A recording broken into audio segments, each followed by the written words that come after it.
Ay, Dios mío, perdónenme. Tengo aquí un problema con el compu. Listo. Bueno. Como sabemos, mis amados, hoy es la segunda clase de... ya para culminar la enseñanza de antropología, ¿verdad? Vamos a hacer primeramente un recorderis. Vamos a hacer un recorderis de lo que hablamos la clase pasada. Bien, y quisiera para hacer ese recorderis no hacerlo yo, sino ustedes. Vamos a recordar cuál fue, qué es antropología. ¿Quién recuerda? Hicimos la descripción y sacamos el significado de la palabra. ¿Qué es antropología?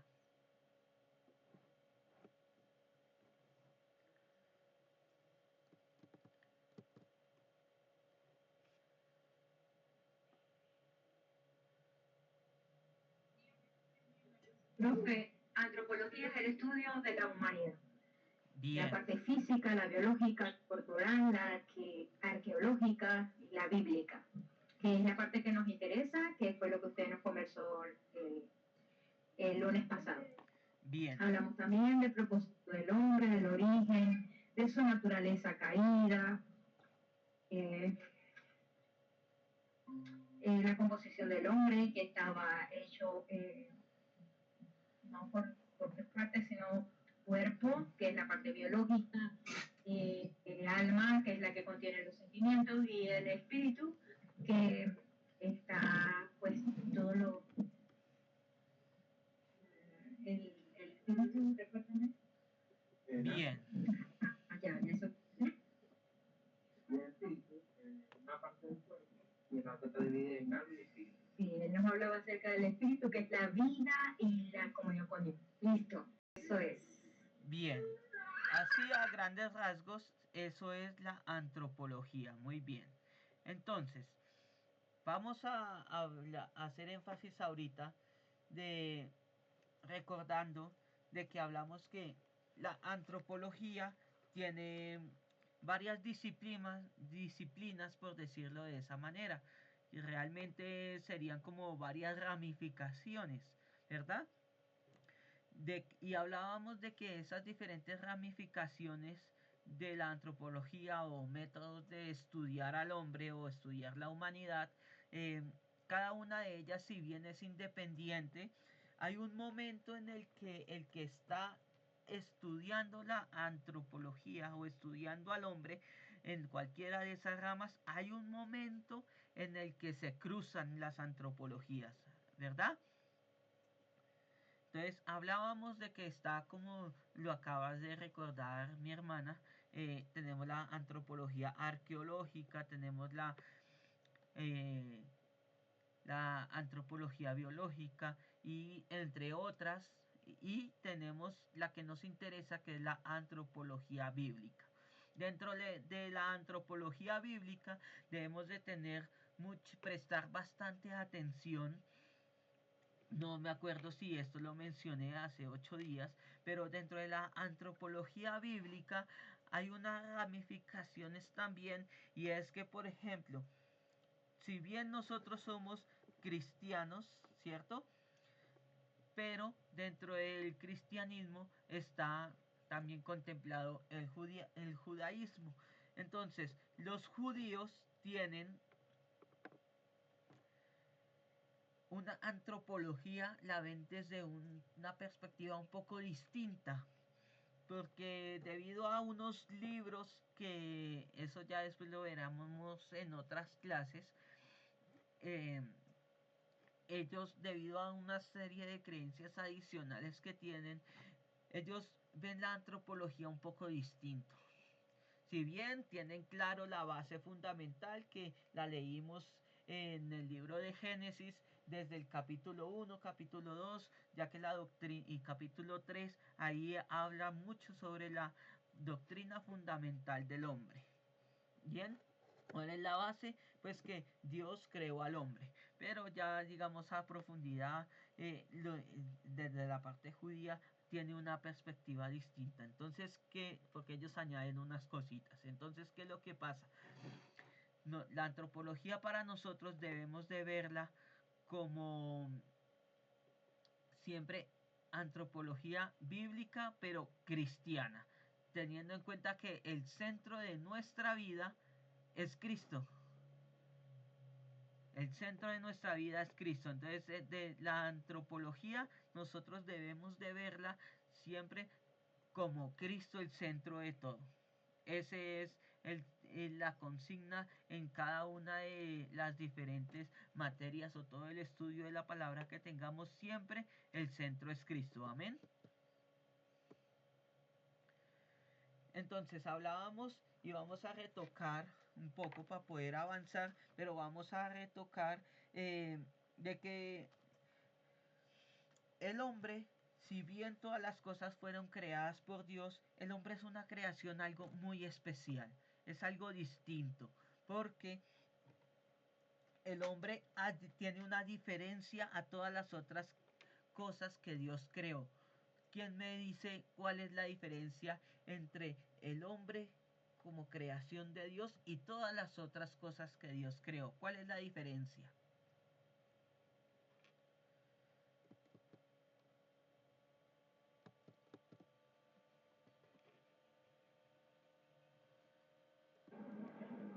Bueno, primeramente que eso no pida y no hizo Bueno, la diferencia entre el hombre, cuando Dios creó al hombre y cuando Dios creó todas las otras cosas, es que vemos desde el inicio que la palabra de Dios dice, y Dios dijo, y se creó tal cosa. Luego Dios, por ejemplo aquí en el versículo Génesis 1, verso 6, dice, y luego Dios dijo Dios, haya expansión. Luego vemos en el versículo 9, dijo también Dios, júntese las aguas. Luego en el versículo 11 dice, después dijo Dios, produzca la tierra. Vemos que todas las cosas que Dios creó fueron creadas por su palabra. Por su palabra. Mientras que cuando ya llegamos aquí al versículo 26, dice, entonces dijo Dios, hagamos.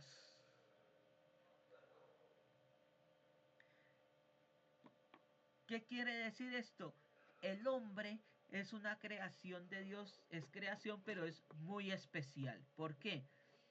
Porque cuando dice la palabra hagamos, quiere decir que estaban hablando las personas divinas, es decir, estaba hablando Dios Padre, Dios Hijo, Dios Espíritu Santo. Por lo cual lo que quiere decir que las personas divinas deliberaron, tuvieron una reunión, digámoslo de esta manera, en palabras mías, tuvieron una reunión, se reunieron, deliberaron, se pusieron de acuerdo y dijeron, creemos, hagamos al hombre. Entonces, ahí vemos cómo el conjunto de las personas divinas ejecutaron lo que estaba en su ser, que era crear al hombre. Y lo crearon con unas características bastante especiales, que dice, a nuestra imagen conforme a nuestra semejanza. Amén. Y hace 8 días vimos unas citas bíblicas para mirar el contexto real de lo que significa la palabra imagen y semejanza. Llegamos a la conclusión de que la palabra semejanza está hablando del ejercicio de autoridad. Imagen está hablando de el carácter moral. Entonces, Dios creó al hombre como un ser moral a su imagen, o sea, transfirió el carácter moral y a su semejanza, es decir, le transfirió la autoridad de gobierno, de señorío. Amén.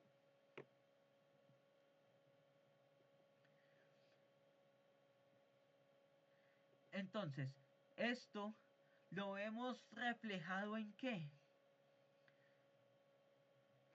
Esto lo vemos reflejado en que Dios creó todas las cosas y podemos, cuando vamos avanzando a lo largo de la palabra, más adelante,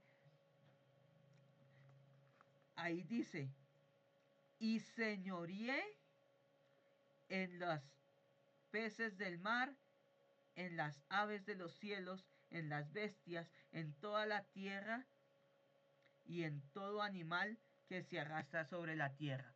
Ahí nos está, ahí mismo el mismo versículo, nos está dando esa consigna de que Dios habló de qué?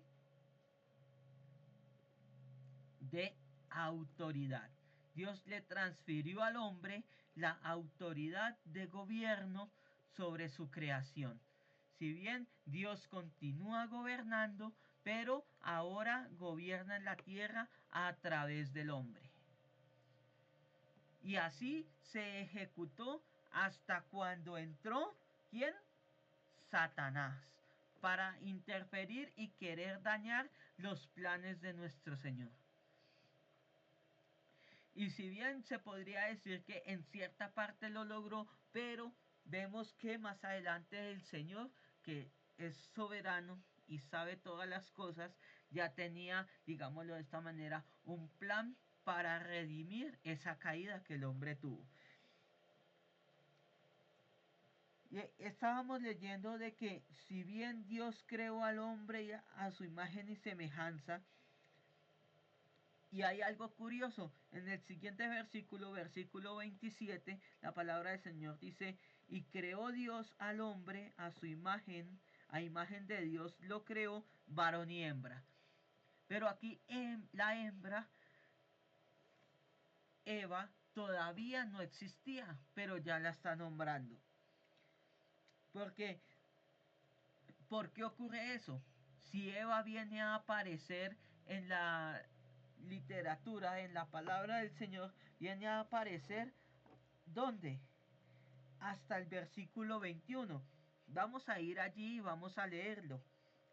Vamos a ir a Génesis capítulo 1, versículo 21.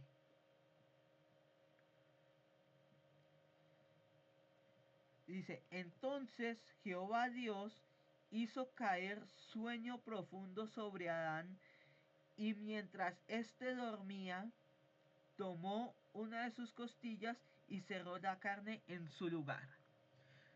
Antes de profundizar en esto, profundizando en esto, quisiera hacerles una pregunta.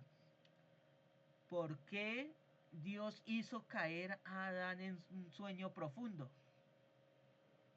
¿Quién me puede decir por qué Dios hizo caer a Adán en un sueño profundo? ¿Cuál es la razón de ello?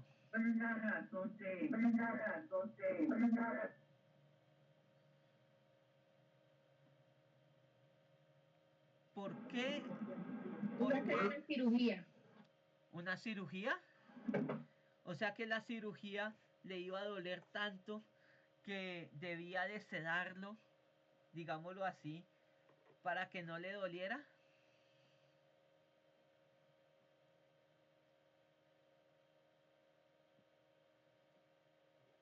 ¿Esa sería la razón? Vamos a ver que en el libro de Apocalipsis la palabra del Señor nos enseña de que cuando vayamos al cielo, donde ya no hay pecado y no hay llanto y no hay dolor, o sea que el dolor viene al hombre como consecuencia de haber pecado. Antes no había dolor.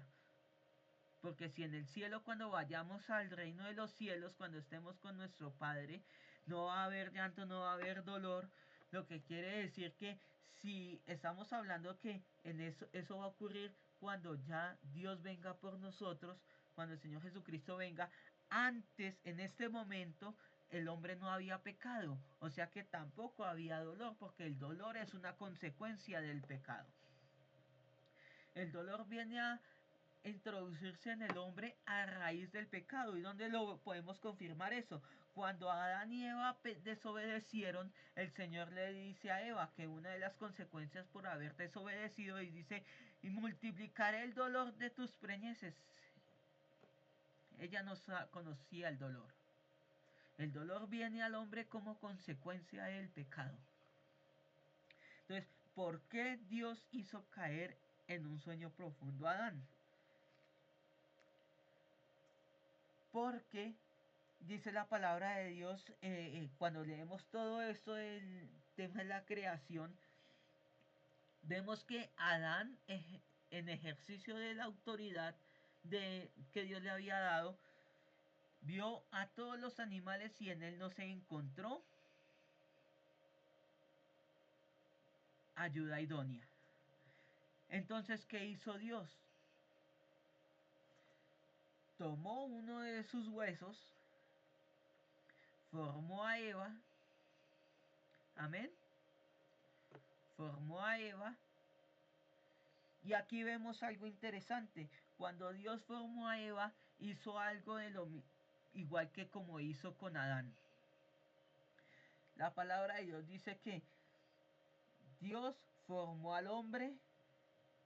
En el verso 1, verso 7 dice, entonces Dios formó al hombre del polvo de la tierra.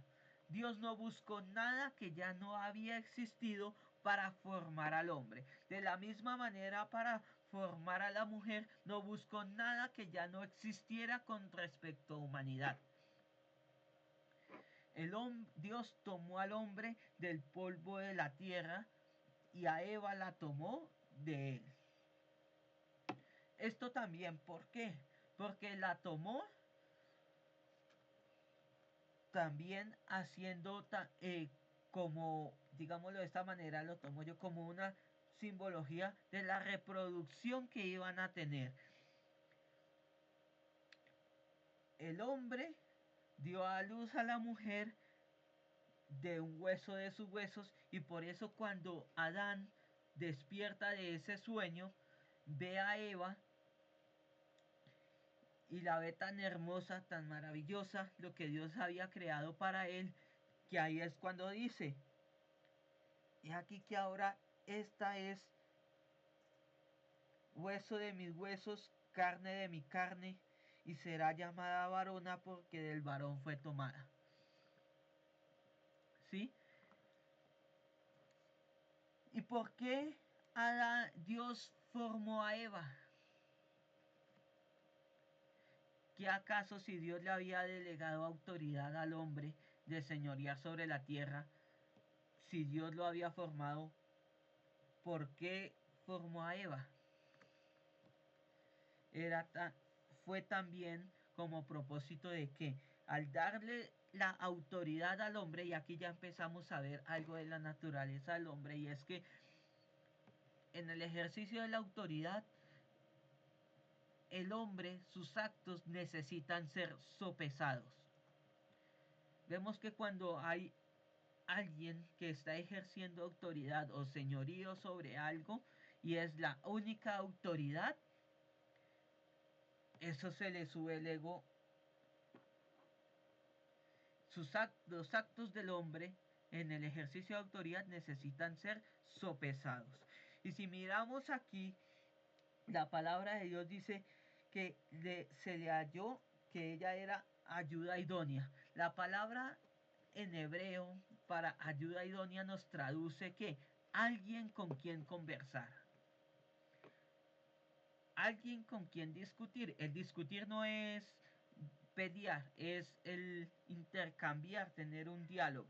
Entonces, tenemos ahí de que Dios le creó al hombre alguien con quien pudiera conversar, con quien poder sopesar sus actos de autoridad. Por eso vemos que desde ese momento de la creación y hasta el día de hoy, los que tienen pareja lo pueden decir, o los que tienen mujeres en la congregación, o ustedes mujeres lo pueden decir. Por lo general, ustedes ven cosas donde uno como hombre no las ve. Entonces, ¿qué van a hacer? Uno toma una decisión, pero la mujer por lo general, ¿qué hace?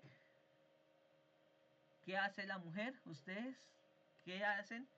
Muchas veces sopesan o contrarian la decisión que uno ha tomado. ¿Por qué? Porque eso hace. ¿Para qué? Para regular y que todo sea conforme. Algo idóneo, algo correcto. ¿Bien?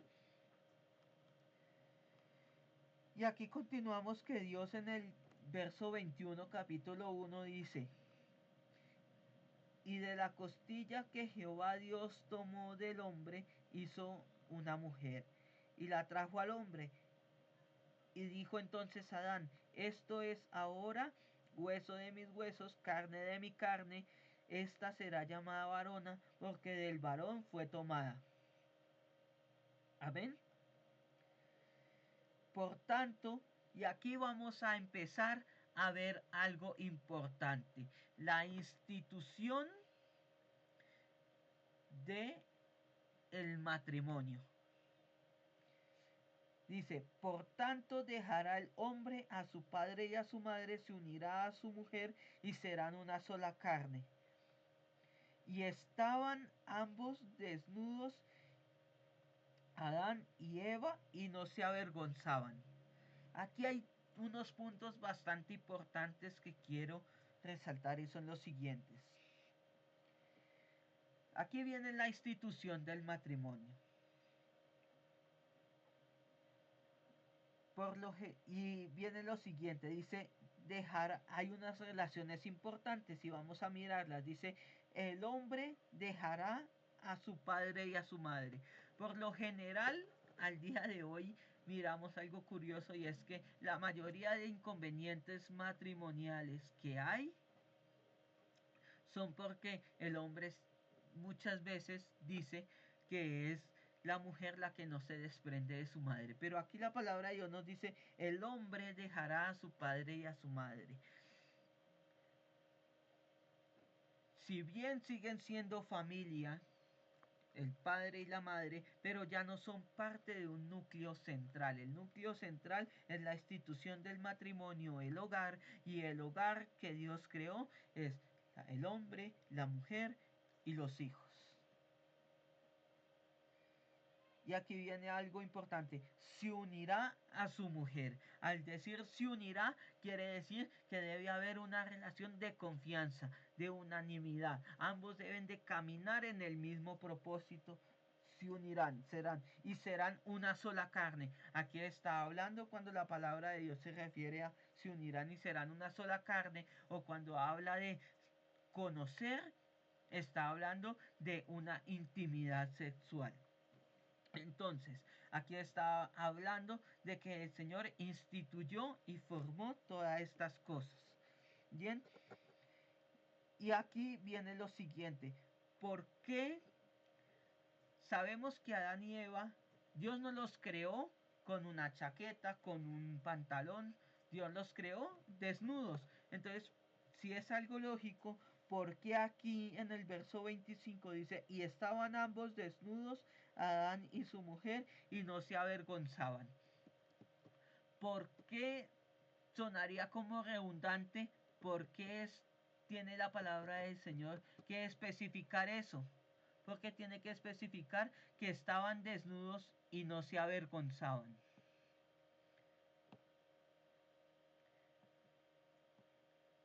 ¿Habíamos analizado eso antes?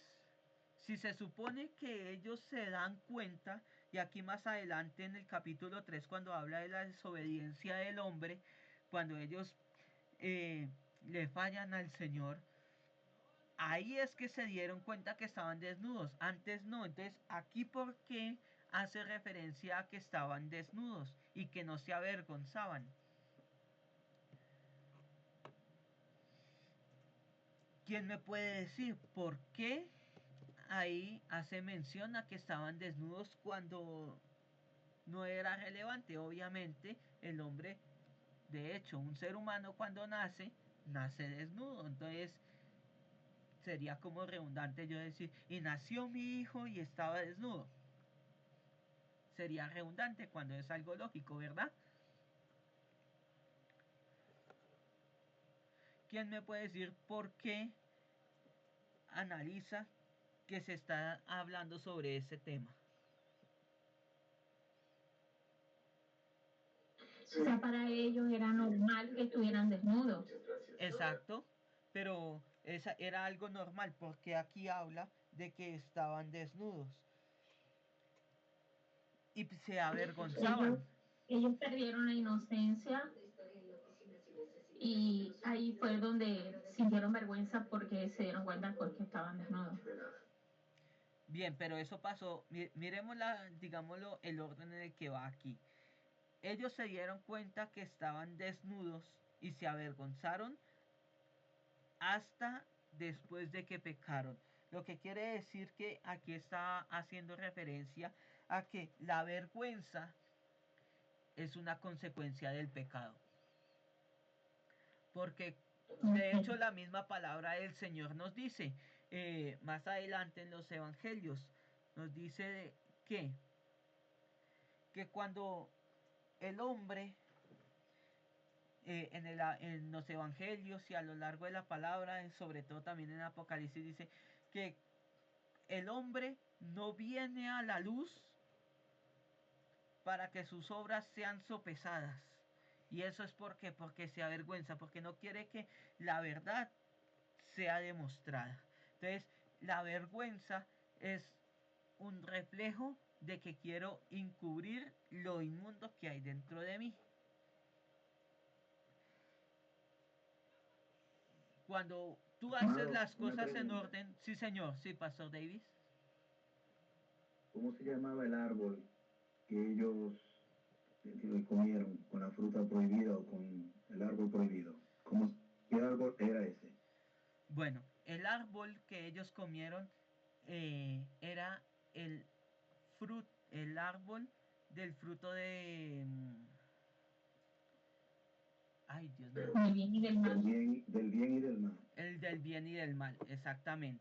Ok, yo considero, y lo que yo he entendido hasta ahora, de acuerdo a lo que nuestro Padre me ha revelado, sí, señor, que los ojos, nosotros fuimos creados para la gloria, para la alabanza y la gloria de Dios, y nosotros vivíamos o fuimos diseñados para vivir una vida eterna bajo esa gloria, o en esa gloria, reflejando esa gloria. Así es. Pero cuando el hombre consumió, cuando hablo en el hombre, hablo en el sentido figurado, la mujer y el hombre. Sí, ¿no? sí, sí. Cuando ellos consumieron, la palabra hombre cuando ellos consumieron el árbol del bien y del mal, se abrieron los ojos, dice la palabra. Al abrir los ojos, ellos conocen el mal y la vergüenza entra. Porque antes solo tenían la bondad y el bien de la gloria de Dios. Por eso el hombre le da la espalda a la gloria de Dios y comienza a buscar su propia gloria. Entonces ahí considero que por eso se vieron en la condición de desobediencia, de vergüenza. Ahí abrieron sus ojos, ojos que estaban cerrados, los ojos del mal. Es mi posición, es mi punto de vista, amado. Bueno, ahí vamos a ver algo importante. Primero, cuando Satanás interfiere y le dice a ellos lo siguiente, dice, con que Dios le ha dicho que si comen del fruto, morirán. Los ojos de ellos, sí dice que sus ojos fueron abiertos, pero lo que pasó realmente fue que murieron. Ellos sí murieron. Tú vas a decir, ¿cómo así? Pero si aquí dice que ellos siguieron vivos. Resulta que aquí viene algo importante. Después de que ellos pecan, ustedes se han preguntado por qué si Dios lo sabe todo. Empieza a preguntar, Adán, ¿dónde estás? Si Dios lo sabe todo, ¿por qué preguntaba y buscaba a Adán? Porque el Adán espiritual, recordemos que Dios creó al hombre a imagen y semejanza de él. Y cuando hablamos de que el hombre fue creado a imagen de Dios, hablamos del carácter moral, es decir, la necesidad del hombre de tener que estar en esa comunión y en esa relación continua con Dios. Dios se paseaba con el hombre en el jardín del Edén. Cuando Adán y Eva pecan, es decir, cuando el hombre peca, la palabra hombre en su palabra hace referencia, puede ser al hombre, varón, como también hace referencia a la humanidad como tal. En este caso, cuando hablamos hombre, hablamos tanto de varón y hembra. Cuando ellos pecaron, Dios no los encontraba porque estaba buscando al Adán espiritual con el que Dios compartía. Y al ir a compartir con ese hombre espiritual, no lo halló porque había fallecido, había muerto. Y al hombre haber muerto espiritualmente, ¿qué hizo?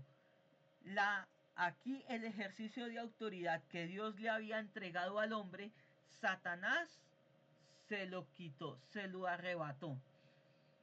Porque el hombre al pecar le cedió digámoslo así, le cedió los derechos de autoridad y de señorío sobre la tierra, porque el orden establecido por Dios para su gobierno era Dios Padre a través de Jesucristo, el hombre, la mujer y los hijos, ¿sí? Ese era el orden, digámoslo, jerárquico para establecer. Al Satanás venir e interferir y dañar el orden en el que Dios había creado cuando hizo caer a Eva, entonces el orden se relega, se daña y queda la mujer, el hombre y Dios queda hecho a un lado. Pero como el hombre había perdido su ejercicio de autoridad porque lo había cedido a causa de la desobediencia, Satanás pasó a tomar la autoridad. Y Satanás, vemos que en el libro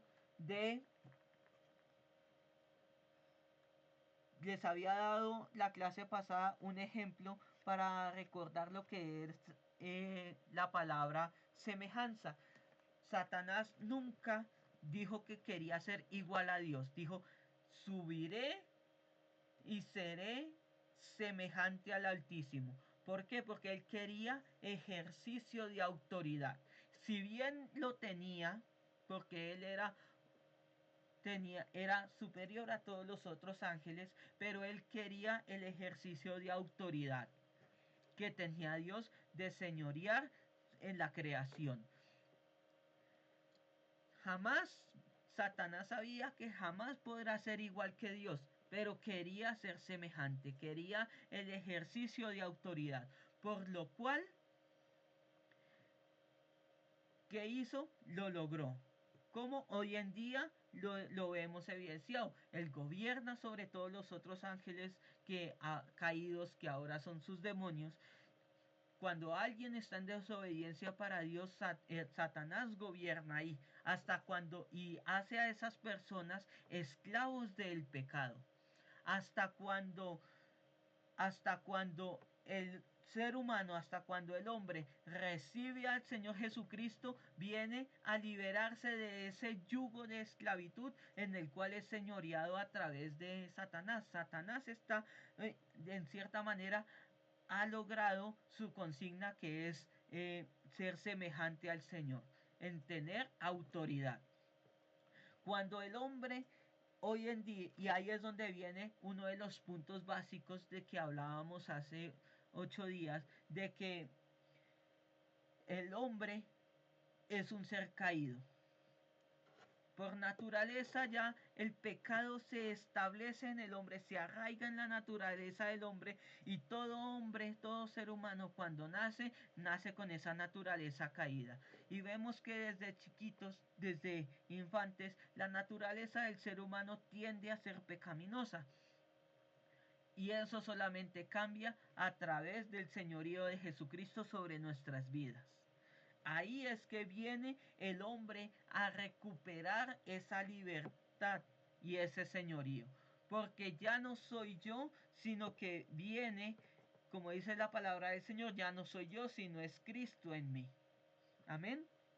y se restablece el orden original que Dios estableció, porque ya Dios gobierna sobre mi vida a través de Jesucristo y me ha dado a mí la autoridad y la potestad. Por eso cuando el Señor dice, toda potestad me es dada en los cielos y en la tierra, y Él se la ha relegado, se la ha proporcionado a la iglesia.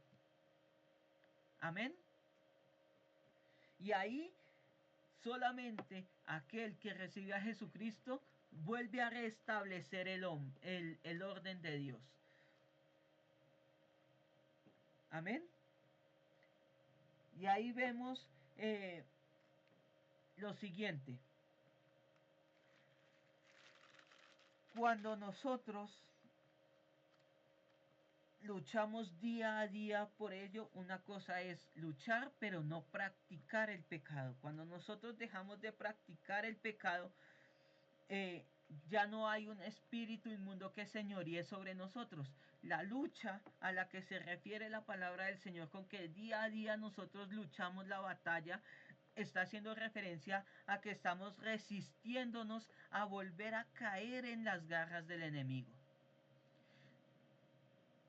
Entonces se podría decir que nosotros ya somos personas que no pecamos. No, la palabra de Dios nos dice que el ser humano por naturaleza dice, por cuanto todo hombre pecó, está destituido de la gloria de Dios. Pero a través de Jesucristo recuperamos ese estatus de hijo.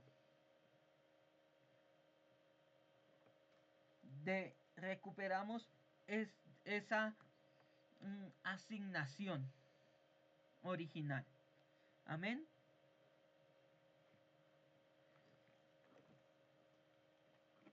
Y ahí es donde empezamos a entender la naturaleza del hombre.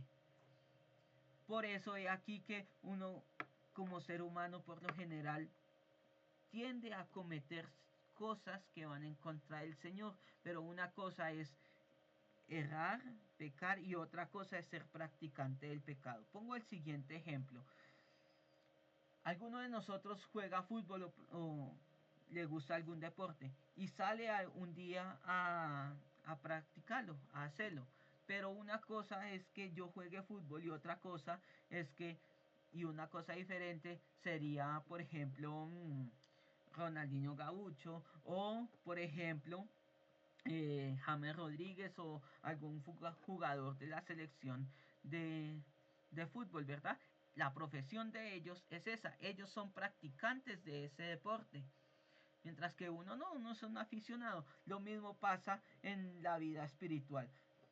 La naturaleza caída del hombre va a tender a hacernos pecar. Y uno día a día va a cometer errores ante la presencia de Dios según su palabra. Pero si yo, por eso dice la palabra, el que se arrepiente y se aparta alcanza misericordia. Pero si yo caigo hoy en tomarme una cerveza y mañana otra vez y luego digo que me arrepiento y vuelvo y caigo en lo mismo, yo no estoy arrepentido, no me he apartado de ese pecado, estoy siendo practicante de ese pecado. Entonces ahí es un señorío de un espíritu inmundo del enemigo en mí. He ahí la diferencia, ¿sí? Mirábamos de que todo es eso en la parte espiritual. Hablábamos hace 8 días también de que el hombre se divide en, unos dicen que la tricotomía o el hombre tripartito o la bicotomía. Para mí viene a ser, digamos, en cierta parte lo mismo, porque está la parte material, la parte inmaterial. La parte material es la carne, que ya lo veíamos hace 8 días, hablábamos acerca de que las evidencias físicas que el hombre fue creado del polvo de la tierra y que genéticamente miramos que los mismos componentes que tiene la tierra son los mismos que tiene la piel del ser humano, los órganos humanos. Pero está también la parte inmaterial del hombre. En la parte inmaterial tenemos principalmente el alma y el espíritu. Cada una de estas partes inmateriales tienen una función. Dice la palabra del Señor, el espíritu. El espíritu, cuando el hombre fallece, vuelve al que lo dio. Y aquí voy a hacer un paréntesis importante. Cuando el hombre muere, el pastor David hace un momento decía algo sumamente importante, y es que el hombre no moría. El hombre era suplido a través de la vida eterna. El hombre estaba destinado, y de hecho el hombre es un ser eterno. En la tierra, aquí materialmente, estamos temporalmente, pero el hombre es un ser eterno. La palabra del Señor nos enseña de que está escrito que el hombre viva una sola vez aquí en la tierra y después de ello el juicio. Pero dice que cuando todo hombre, cuando va a llegar un momento de la resurrección. Unos vamos a resucitar para la gloria del Padre en el reino de los cielos, y otros van a adquirir un cuerpo de pecado. Entonces van a resucitar, pero para ir a condenación eterna. El hombre sigue siendo un ser eterno, porque esa es la consigna. La cuestión es que ahora unos vamos a resucitar para vida del Padre y otros van a resucitar para ir a rendir cuentas eternamente a recibir el castigo por consecuencia de la desobediencia. Amén. Miramos dentro de unos ejemplos, unas citas, vamos a ir a ellas, de la parte inmaterial del hombre. Vamos a ir a el libro de Job, capítulo 4, verso 19.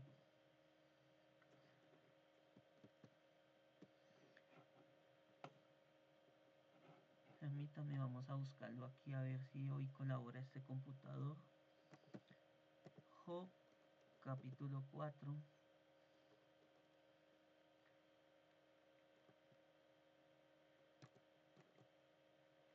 Verso 19.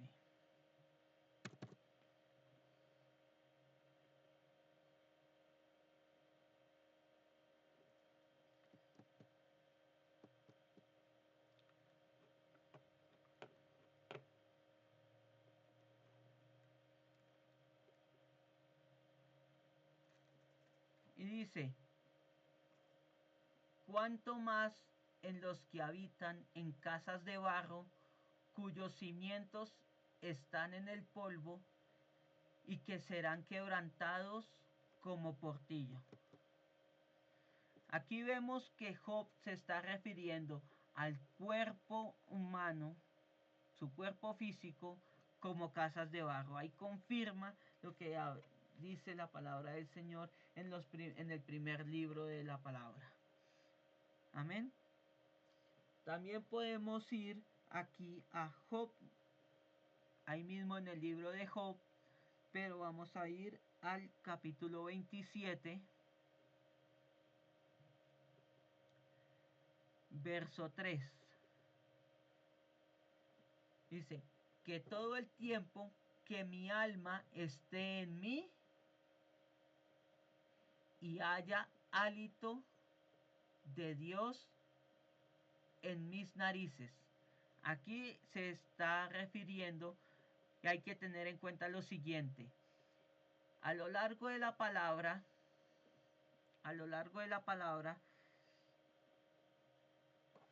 se usa la palabra alma para referirse al hombre, puesto que la palabra del Señor nos enseña que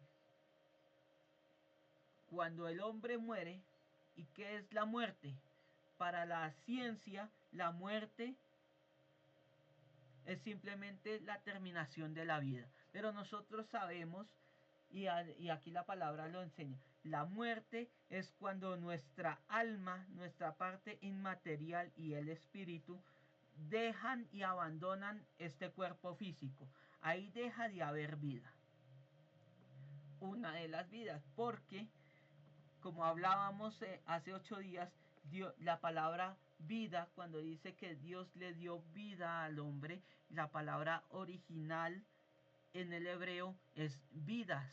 Le dio varias vidas. Le dio la vida física, material, esta, y le dio la vida espiritual. Y hizo al hombre un ser viviente.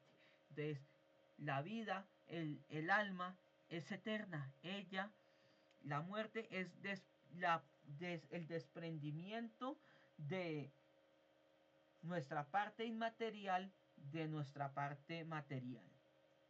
Nuestra parte material, dice la palabra, escrito está que vuelva a donde salió, al polvo de la tierra. Y el espíritu regresa al que lo dio, a Dios. Y el alma es la que va a ser juzgada o condenada o salvada.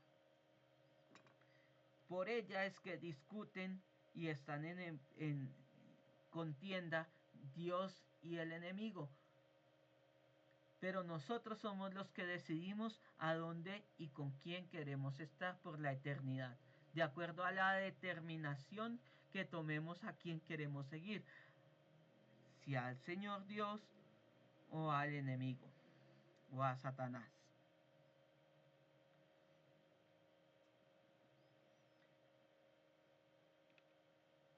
Dentro de la parte inmaterial hay algo importante. Está en el alma algo importante que se llama, la palabra de Dios dice corazón.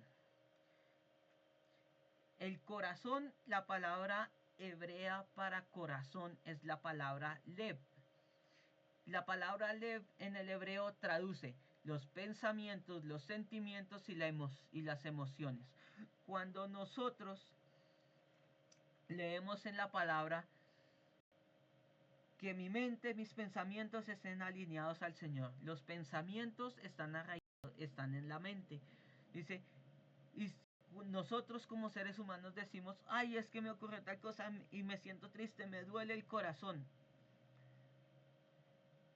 Realmente es los sentimientos que están dentro de nosotros.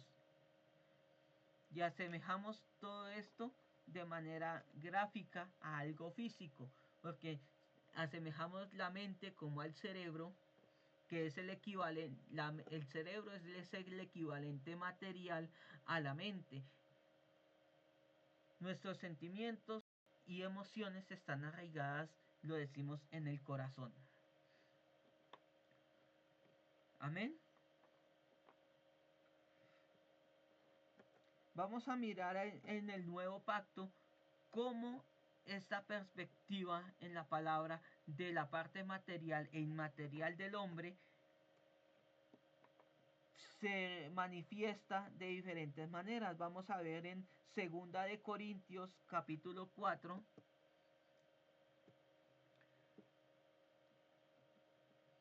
Segunda de Corintios capítulo 4 verso 16.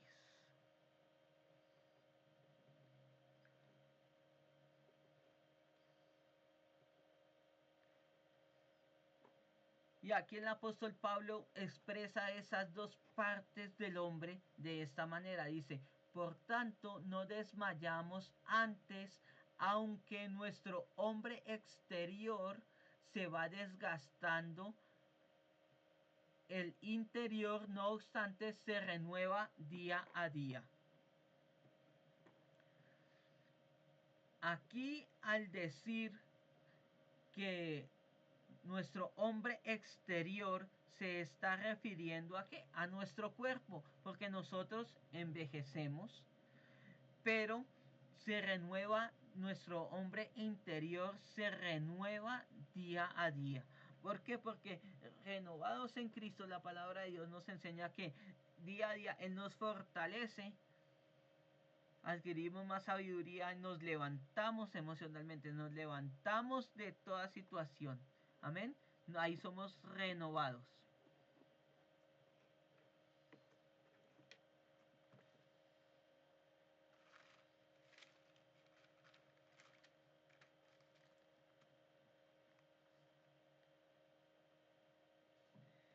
dentro de la institución, volviendo aquí a lo del hombre, miramos aquí, vamos a terminar de leer aquí el capítulo, dice, cuando Dios instituye el matrimonio, les da la primera bendición. ¿Y es cuál? Dice, y los bendijo Dios y les dijo, fructificad y multiplicaos, llenad la tierra, sojuzgadla y señoread sobre los peces del mar, sobre las aves del cielo. Ratifica su mandato de señorío, de autoridad.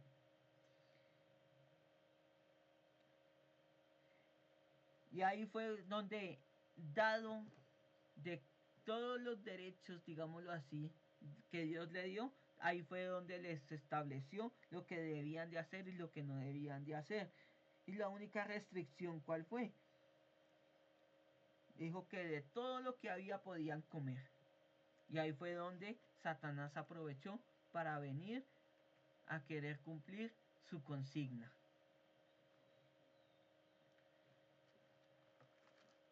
Hablábamos de que hace 8 días también, de que es muy importante para poder conocer al hombre, cómo se comporta el hombre, poder conocer al hombre a través de Jesucristo. Tenemos a Jesucristo, si bien la palabra dice que el pecado entró al hombre, a la humanidad a través del primer hombre, luego viene el segundo Adán. Vamos a conocer al segundo Adán, a nuestro Señor Jesucristo. Él fue un hombre tal cual como tú y como yo. Y eso lo vemos reflejado cuando el Señor Jesucristo estaba reunido con sus apóstoles y les dice, ¿y quién dice los hombres que soy yo? Y unos dicen que eres el carpintero, otros dicen que eres uno de los profetas. En general, ¿de quién estaban hablando? Al que veían, a un hombre. Luego le dice a Pedro, ¿y quién dices tú que soy yo? Y él, pues mirando en el Espíritu, le dice, tú eres el Hijo de Dios. Lo vio en el Espíritu.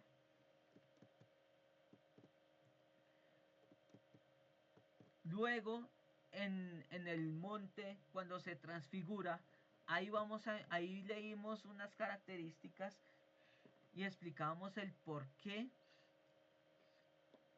ocurre que muchas veces nosotros como siervos de Dios alguna vez hemos caído y algunos caen en lo siguiente, y es el creer que porque ya conocimos a Cristo uno no se puede afligir, no puede sentir diferentes cosas. Y cuando encontramos a un hermano que está pasando alguna situación, no vamos a consolarlo, no vamos a levantarlo, sino que por lo general caemos en una muy mala tendencia, y es el juzgarlos. El juzgarlos está bien porque eso fue lo que el Señor nos dio, sojuzgar la tierra. ¿Y qué es juzgar? Juzgar es dar un justo veredicto respecto a algo. En lo que caemos mal es en el condenar lo que la persona está viviendo, y eso sí no está bien. Porque nosotros leíamos que el Señor estaba ahí en el monte y él decía, mi alma está triste hasta la muerte. Él sintió varias de esas sensaciones que aún él siendo Dios y buscando al Padre, sintió estas cosas. ¿Cómo nosotros como seres humanos no lo vamos a sentir? ¿Qué debemos de hacer nosotros? Ahí es donde viene la sabiduría de Dios para con nosotros, el que tan metidos estamos con Dios en el Espíritu, y el ejercicio de el don del discernimiento, pedirle a Dios la dirección. ¿Qué es lo que le pasa al hermano? ¿Qué está viviendo la hermana? Saber si lo que está viviendo es a causa de un ataque del enemigo o realmente es consecuencia de algún acto pecaminoso. Y si fuese un acto pecaminoso, estamos llamados ¿a qué? A direccionarlos para restituir, para que haya una restitución y vuelva a ser caminado por el lugar correcto para llegar a Cristo y que su salvación no se pierda. Pero muchas veces vemos a algún hermano que está en enfermedad, algún hermano que está pasando alguna aflicción, y lo que la mayoría de personas hacen es condenar esa situación en vez de ir y mostrar esa fraternidad, ese amor de Cristo. Y eso no fue lo que el Señor Dios nos enseñó, el Señor Jesucristo. Aún cuando Él tenía, según la ley, tenía prohibido sanar en día de reposo, Él fue y sanó, hizo misericordia.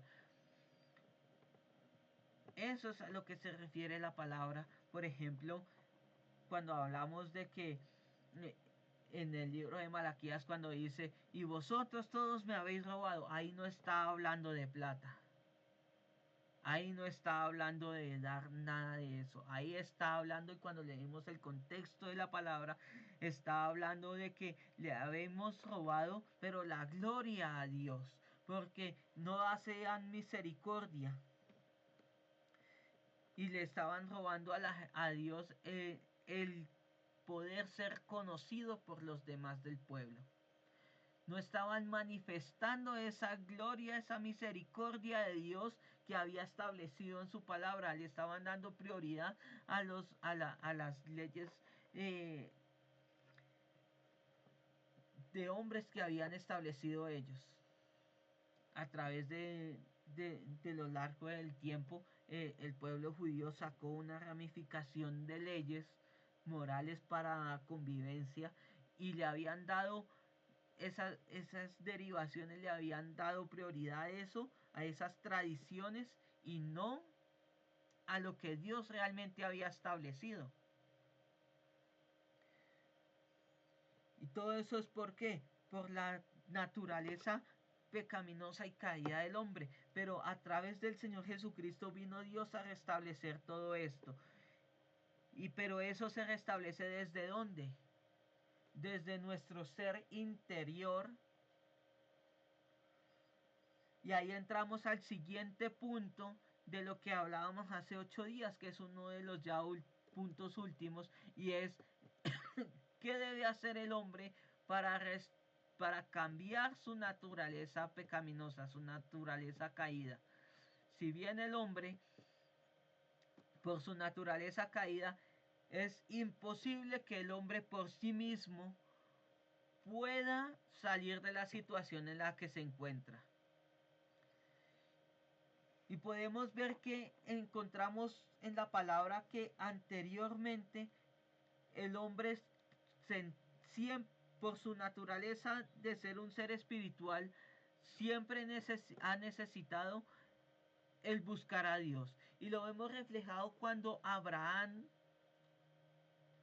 cuando entra en la escena de la palabra, encontramos que Abraham vivía en Ur de los Caldeos, y él hacía estatuas de yeso, de ídolos, porque el hombre siempre siente esa necesidad, ese vacío en su ser, de que hay alguien superior a él que necesita adorar, que necesita buscarlo. Y tipifica todas esas deidades, las clasifica. Entonces ahí vemos que la palabra de Dios nos habla de diferentes dioses. Un dios para el sol, un dios para la fertilidad, un dios para cada cosa. Y el hombre siempre ha sabido que hay alguien, un ser superior. Y vemos un evangelio donde vemos una palabra donde anteriormente era el hombre el que buscaba a Dios. Pero luego vemos una palabra donde es Dios el que busca al hombre. Es Dios el que busca al hombre. ¿Cómo es eso? Claro, cuando vemos de que ahí Abraham escucha una voz, Dios se le reveló a Abraham y le dijo, vete de tu tierra, tu parentela. Eso ocurrió no solamente con él, ocurrió con Moisés. Cuando Moisés fue al desierto y vio la zarza, Dios llamó la atención de Moisés y luego le dijo, cuando se acerque, que quitara el calzado de sus pies, porque eso era tierra santa. Estamos viendo que a- así como Dios en el antiguo pacto buscó primero Dios tendría esa necesidad de buscar a Dios, pero ahora Dios buscaba al hombre. Y en el nuevo pacto ocurre, en nuestro tiempo pasa lo mismo. Hoy en día Dios busca al hombre. ¿Cómo lo busca? A través de ti y de mí, busca a otros cuando le hablamos del Señor. En un tiempo usó a otros para llegarse a mí a través de las palabras que ponía en esos otros para presentarse a mí. Amén.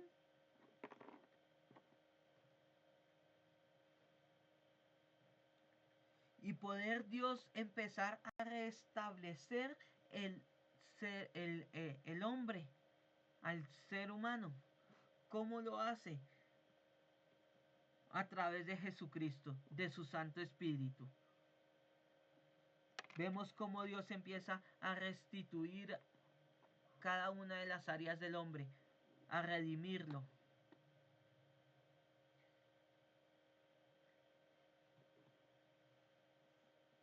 Y aquí vamos a ver a lo largo de la palabra, vamos a ver unas citas más donde vamos a ver cómo retrata esa división.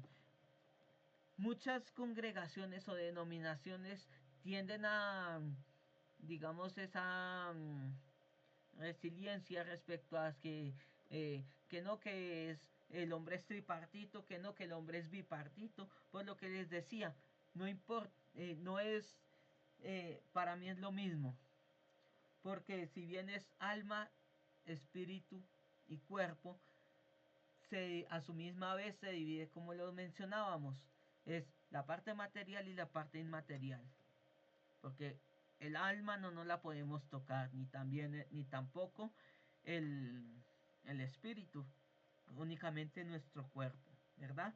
Es lo que vemos. Vamos a ir a Romanos capítulo 7.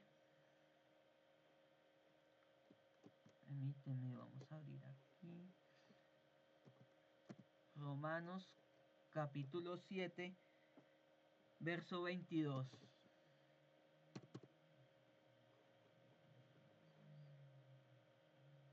Y la palabra de Dios dice así, dice, porque según el hombre interior me deleito en la ley de Dios. El versículo 23 dice, pero veo otra ley en mis miembros, porque se revela contra la ley de mi mente y que lleva cautivo a la ley del pecado que está en mis miembros. Como nos damos cuenta, aquí y ya estamos hablando, digámoslo así, de nuestro tiempo, del tiempo después de Cristo. Aquí el apóstol Pablo está mencionando, dice en el versículo 22, el hombre interior, o sea, el alma. Y en el versículo 23 dice, se revela de mi mente, es la mente, los pensamientos, también está haciendo referencia a su parte inmaterial. Pero aquí dice, pero veo otra ley en mis miembros. Está hablando del cuerpo. Y hay algo curioso y es que a lo largo de la palabra, tanto esa parte material y esa parte material e inmaterial no solamente se refleja como mis miembros, mi cuerpo, mi alma, sino también hace referencia a que a la carne y al espíritu.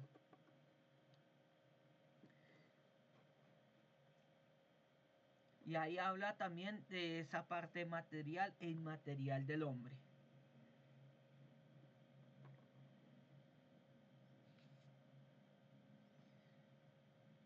Vamos a ir a Efesios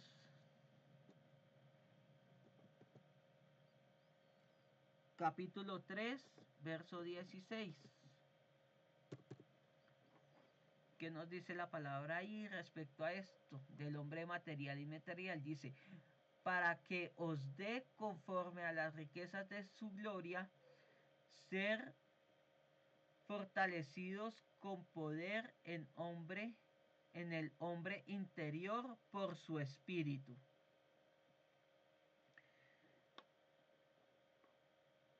Somos fortalecidos en el hombre interior. Está hablando de que nuestra alma es fortalecida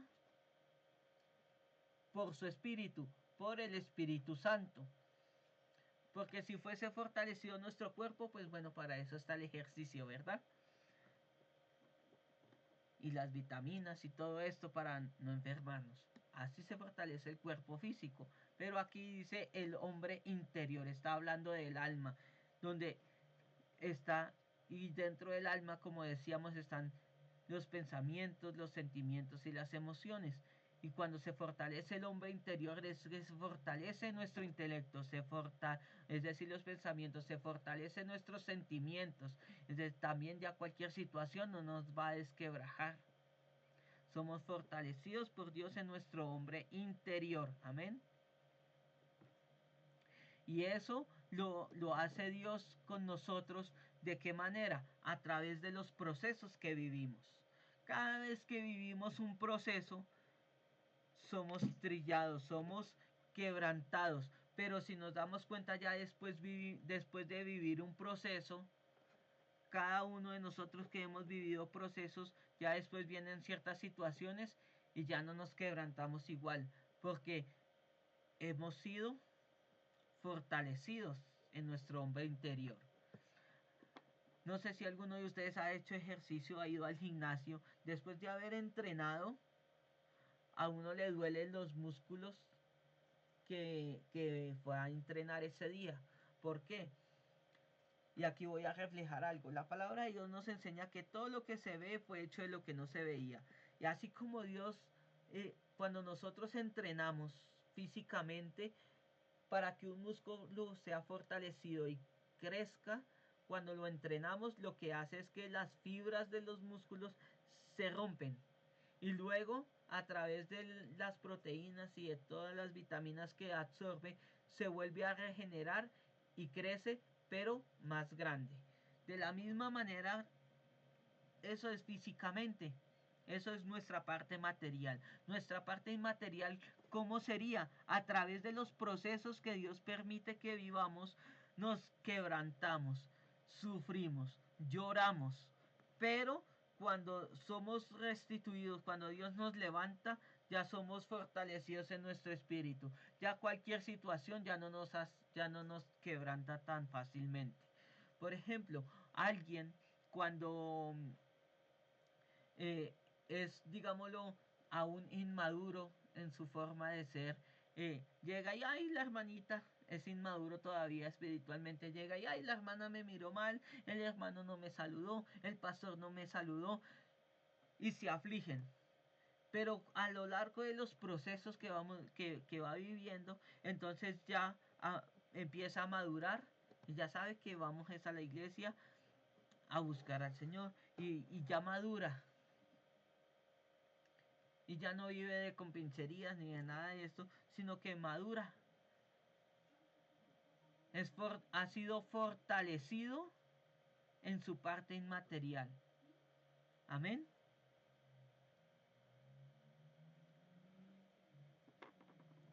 Vamos a ir a la palabra del Señor en el libro de Marcos, capítulo 14, verso 33 y 34.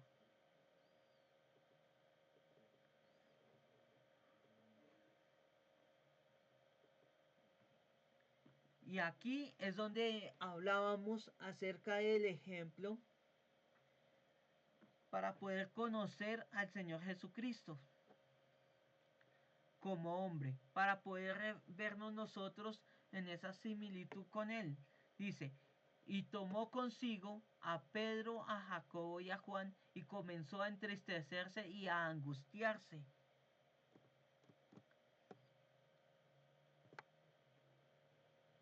Y les dijo, mi alma está triste hasta la muerte. quedaos aquí y velad.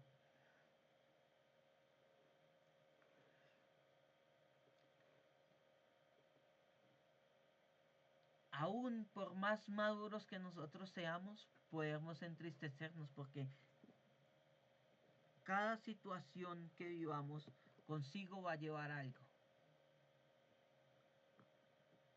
Y si bien después vamos a ser fortalecidos y después viene restitución, el Señor vivió todas estas cosas, pero después resucitó y fue glorificado. De la misma manera, cada uno de los procesos que tú y que yo vivamos, vamos a recibir restitución después de ello. Amén.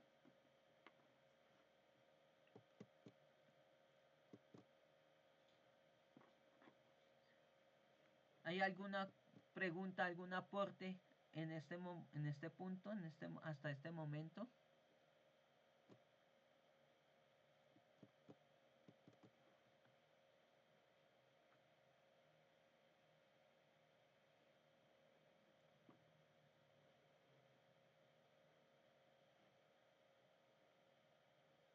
Mis amados, ¿estamos ahí?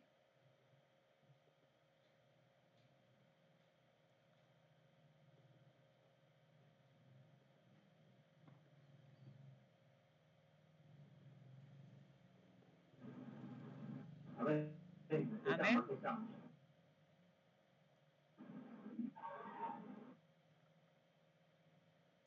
Amén. Voy a hacer énfasis aquí con la siguiente cita.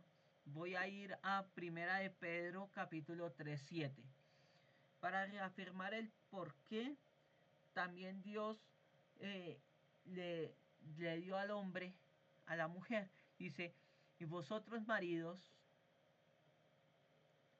igualmente, vivid con ellas sabiamente, dando honor a la mujer como vaso más frágil y como, he aquí lo importante, y como a coherederas de la gracia de la vida, para que vuestras oraciones no tengan estorbo. Cuando Dios le dio la autoridad al hombre, habló varón y hembra, como vemos en el libro de Génesis, Dios le entregó la autoridad, el ejercicio de autoridad a los dos. Ahí es con estas palabras podemos quebrantar la mentira del enemigo cuando dice de que la mujer no puede ser pastora, que la mujer no puede predicar.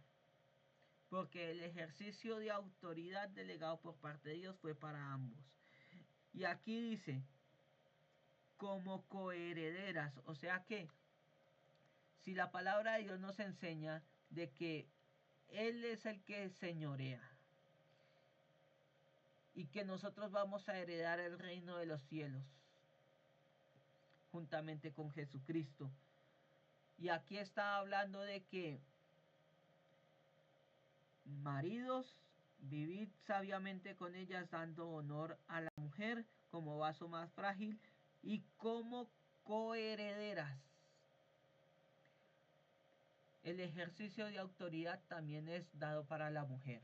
Y lo vemos, por ejemplo, también cuando Dios le dice a la mujer, dice que la mujer sabia es la que edifica su casa. Si bien el hombre es el que debe llevar primeramente las riendas de su hogar, la mujer es la que también ayuda a establecer las bases de un buen camino por el Señor en su hogar.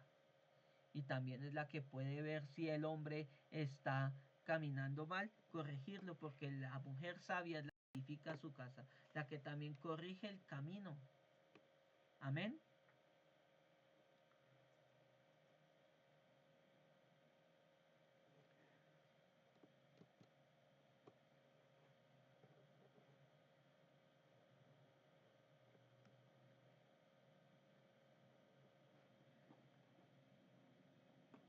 Juan capítulo 5. Voy a ir aquí a otra cita. Está en libro de Juan capítulo 5. verso 27.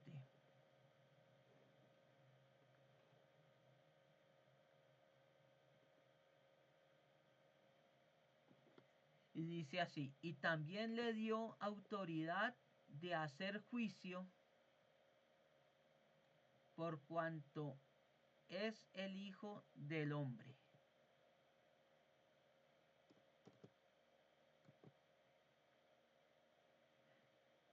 No maravilléis de esto, porque vendrá hora cuando todos los que están sepultados os oirán.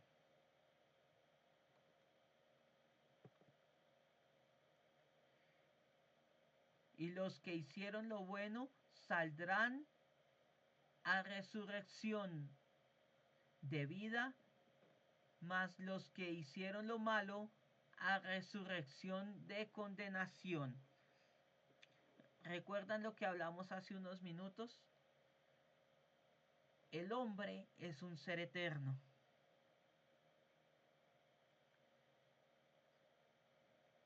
Y la muerte es solamente un estado transicional, temporal del hombre a causa de su pecado.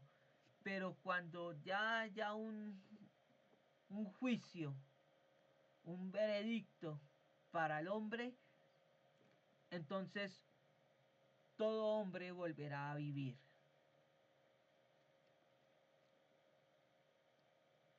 Unos resucitarán para vida para el Señor y otros para condenación, como lo acabamos de leer.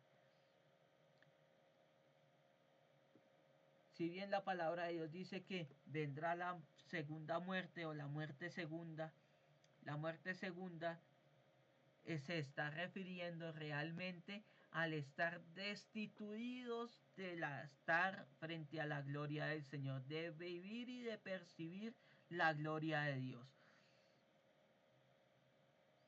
Eso es realmente la muerte, el estar apartado, destituido de la gloria de Dios.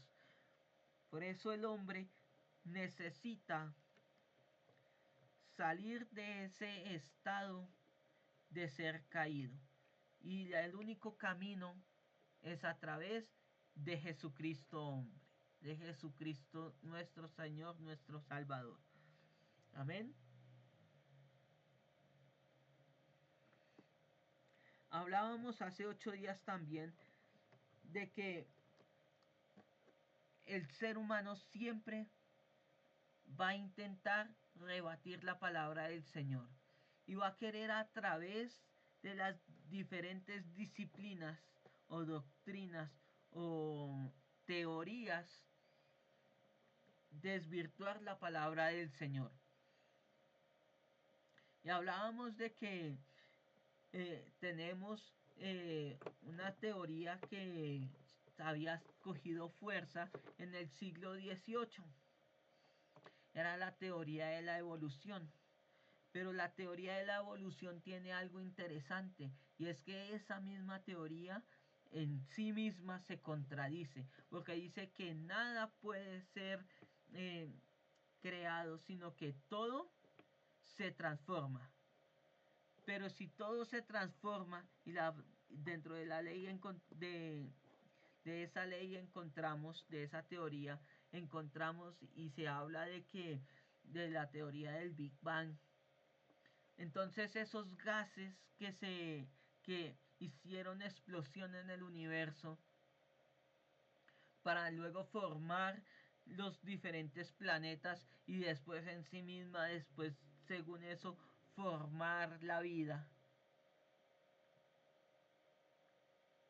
No tiene sentido y en sí misma se cae, porque si dice que nada se crea y todo se transforma, mientras que la misma palabra del Señor a nosotros sí nos enseña que todo fue creado, todo salió de un creador. Amén.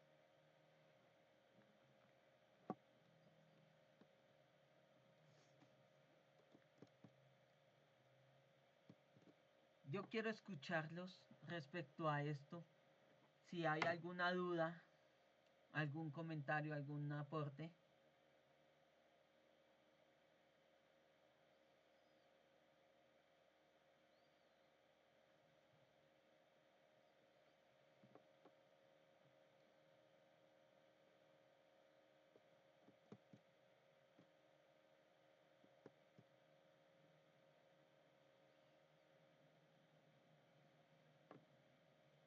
Amén. ¿No estamos ahí o si estamos en clase?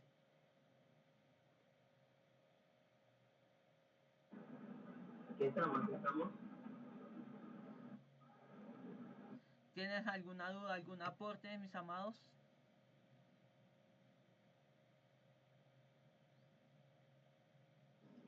Todo excelente, amado.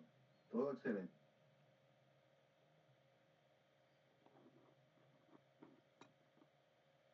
Qué bueno, mi pastor David. Bueno, les hablaba también hace 8 días de que había las teorías estas que existen de la evolución. Existen una teoría que se llama una teoría que la cristianizaron y la que no ya la hablamos.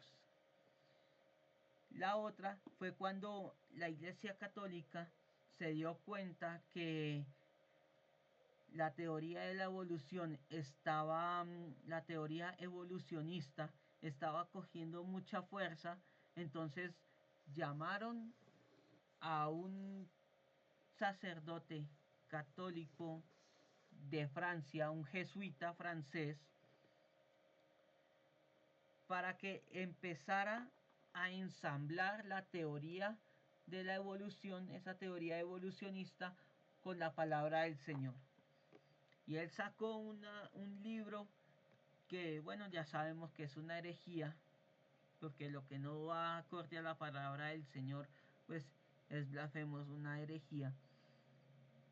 Pero cogió mucha fuerza en ese tiempo.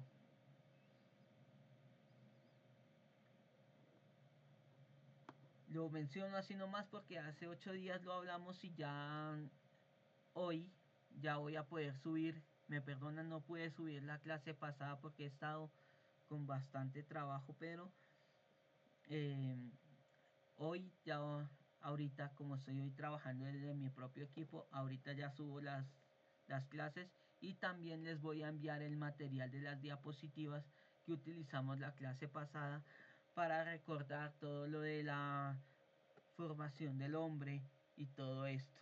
Amén.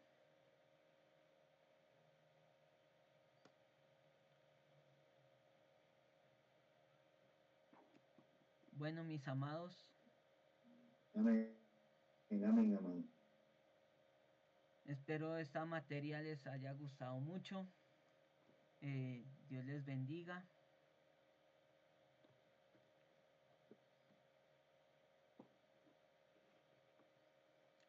Que tengan un feliz día y feliz noche, feliz descanso. Dios les bendiga. Vamos a orar para cerrar, para culminar. Amén.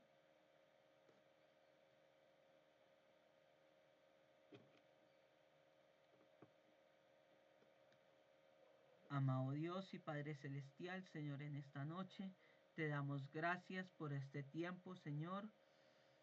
Reafirma, Señor, oh Rey de Gloria, tu palabra, Señor, en cada uno de nosotros, en cada uno de los que las van a escuchar a través de tus siervos, oh Padre amado. Señor, los que tienen que movilizarse a sus lugares, Señor, de residencia, Señor, guárdalos. Los que están allí en sus casas también guárdalos, Señor, a sus familias, Padre, en el nombre de Cristo Jesús. Te damos gracias, Señor, en el nombre de Jesús. Amén. Dios les bendiga, mis amados.